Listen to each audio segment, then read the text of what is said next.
Every Sunday, every NFL game attracts an average of 17 million people. In comparison, the city of New York has half that number. The NFL is by far the most watched sport in the U.S. for the excitement that comes with every play. However, 2 weeks ago, the excitement came before the plays even started.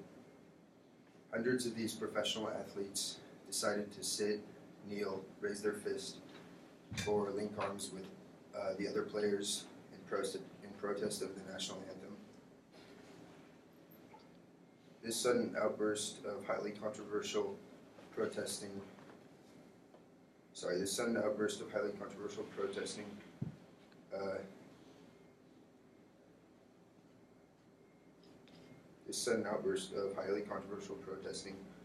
a huge change that came as a result of President Trump's comments about 2 weeks ago.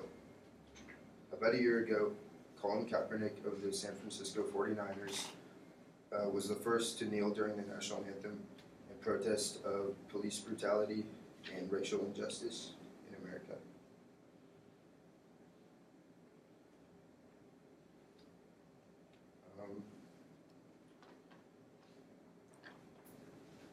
Colin Kaepernick was eventually released by the 49ers in part for these protests, and he was met with a lot more criticism than support for his actions. About 2 weeks ago, 3 or 4 players sat or knelt during the national anthem in protest, and that was following Colin Kaepernick's actions. At that point, President Trump made comments at a rally in Alabama about 2 weeks ago, explaining his desire for NFL coaches to fire any players who decide to sit or kneel during the national anthem. Before that, 4 players sat or knelt that Sunday. The Sunday after those comments, around 150 players sat or knelt during the national anthem in protest of these issues in America.